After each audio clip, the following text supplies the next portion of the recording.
সুপ্রিয় শিক্ষার্থী, এখন আলোচনা করব সিলেট বোর্ড 2019 সালে যে উইদাউট ক্লুটি এসেছিল সেটি নিয়ে। আজকের এই লেসনটি আমি সাজিয়েছি আমার সেই সকল দুর্বল ছাত্রছাত্রীদের জন্য যারা ইংরেজি থেকে বাংলা ট্রান্সলেট করতে পারে না।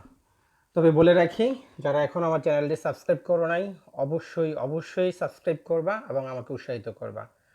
তো চলো আমরা মূল টপিকে চলে যাই। We know that আমরা জানি যে all species are dash for maintaining ecological balance.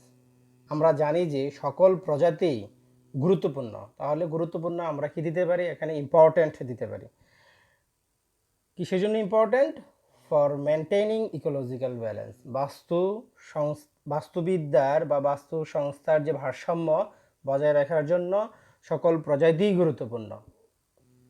If one is lost, যদি একটি হারিয়ে যায়, অথবা আরেকটি উত্তর দিতে পারো ইফ ওয়ান ইজ গন, যদি একটি চলে যায় বা শেষ হয়ে যায়, the whole natural environment dash, তখন পুরো প্রাকৃতিক পরিবেশই কী হবে? সাফার করবে, মানে পুরো প্রাকৃতিক পরিবেশই দুঃখ দুর্দশা ভোগ করবে। In order to dash the environment, in order to protect দিতে পারি আমরা, অথবা ইন অর্ডার টু সেভ দিতে পারি, পরিবেশকে রক্ষার উদ্দেশ্যে বা পরিবেশকে রক্ষা করার জন্য, ফ্রম দ্য বিং স্পয়েলড, দূষণের থেকে, we should therefore protect dash wild life, আমাদের উচিত বন্য জীবনকে কি করা? সেভ করা। আওয়ার ওয়াইল্ড লাইফ দিলেও হবে, অথবা দ্য ওয়াইল্ড লাইফ দিলেও এখানে হবে। The good news is that, ভালো সংবাদ হচ্ছে এই যে, many countries are now dash action, অনেক দেশই এখন কী করছে? টেকিং অ্যাকশন, মানে অনেক দেশই এখন কার্যকর পদক্ষেপ গ্রহণ করছে।